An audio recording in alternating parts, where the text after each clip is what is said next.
Good afternoon, everyone. My name is Elmer D. Camino. Our topic today is about existentialism.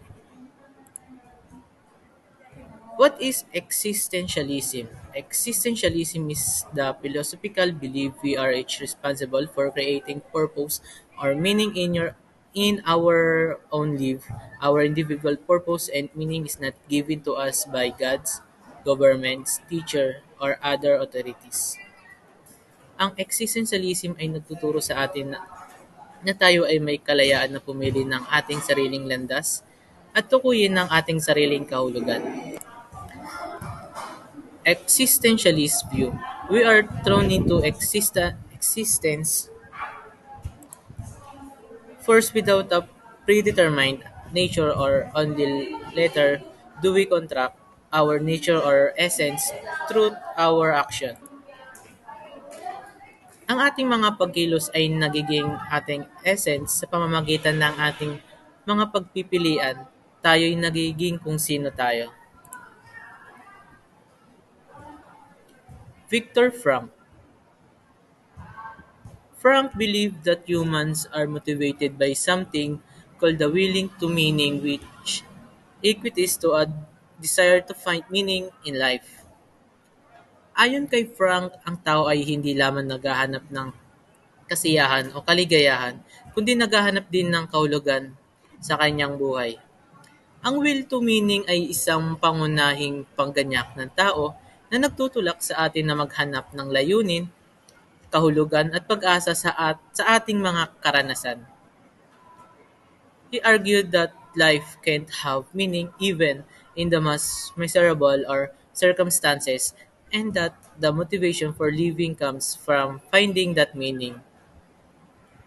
Naniniwala si Frank na kahit sa gitna ng paghihirap, ang tao ay may kakayahang maghanap ng kahulugan at layunin sa kanyang buhay. Viktor Frankl wrote, "Everything can be taken from a man, but one thing, the loss of humans' freedom to choose one's attitude in any given set of circumstances."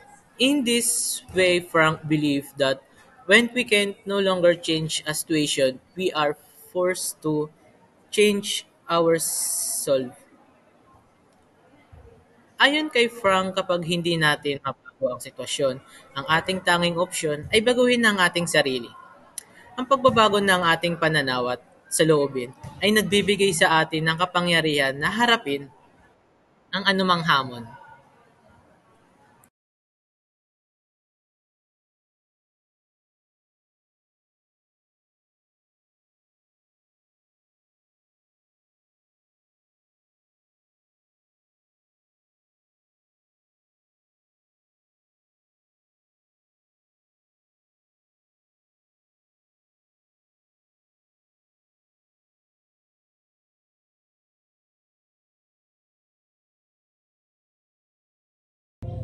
So next, logotherapy. Logotherapy is the Greek word logos is the Greek word for meaning, and logotherapy involves helping a patient find personal meaning in life. So here are the three core priorities. One is each person has a healthy core. So everyone has a healthy core. Each person has an innate potential for psychological well-being. Two, one primary focus is to enlighten others to their own internal resources and provide them tool to use their inner core. So, discover inner resources. Therapy helps individuals recognize and use their inner strengths. So, number three, life offers purpose and meaning but does not promise fulfillment or happiness. So here, life offers meaning, not guaranteed happiness.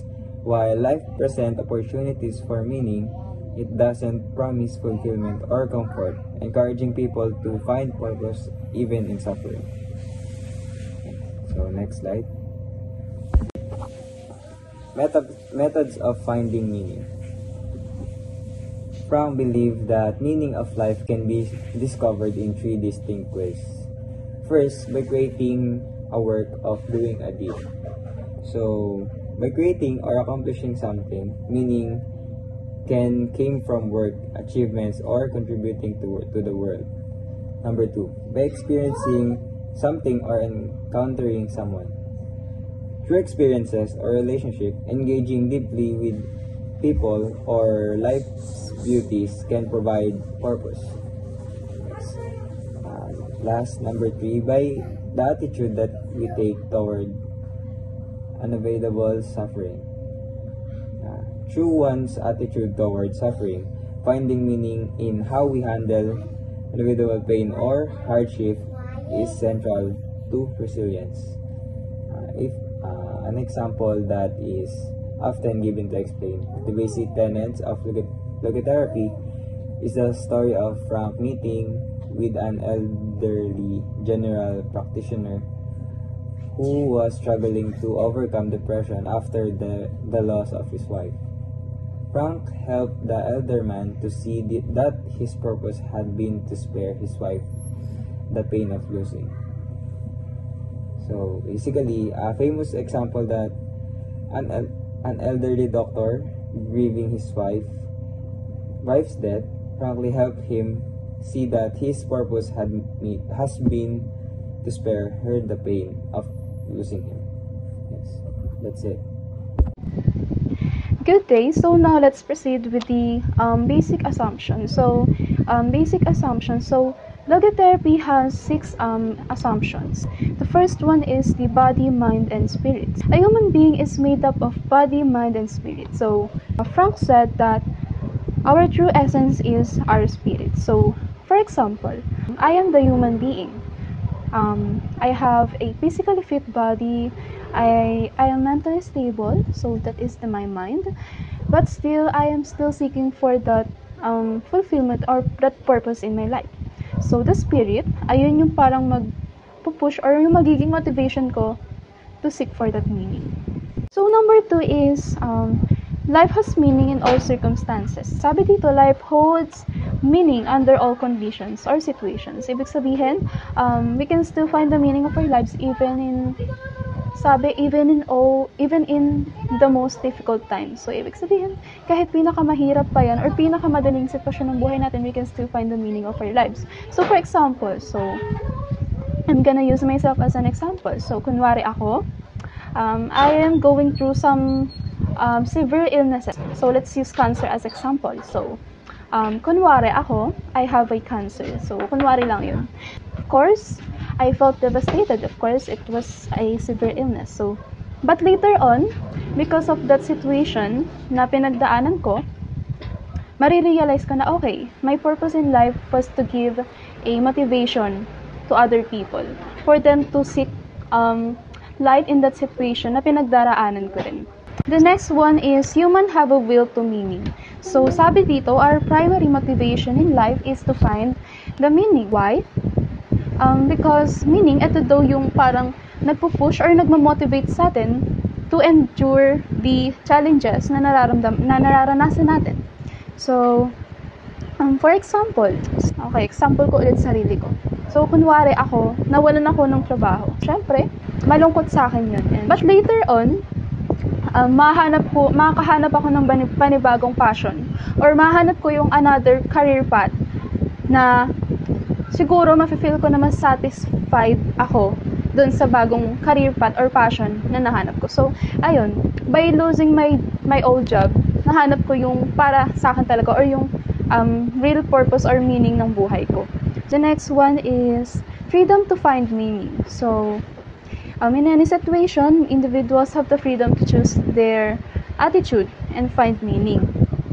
So, syempre, as we all know, existentialism, it is a belief na we individuals are responsible in finding our own meaning in life. So, in that case, we have that freedom. We have that freedom na hanapin yung meaning ng buhay natin. So, next, individuals are unique. So, every person is unique and irreplaceable. So, for example, siguro there are possibilities na there are two person, so pareho sila ng pinagdaraanan. It's either siguro for example na lang is pareho silang broken hearted. What makes them unique? Syempre, siguro pareho sila ng pinagdaraanan, pero yung nagpapa-unique sa kanilang dalawa is they have both different perspectives and experiences sa buhay. So, ayun yung makakatulong sa kanila how to cope with kung ano yung pinagdaraanan nila sa buhay. So, that's what makes individuals unique. So, yun. So, in conclusion, we tackled the existentialism and various aspects of it.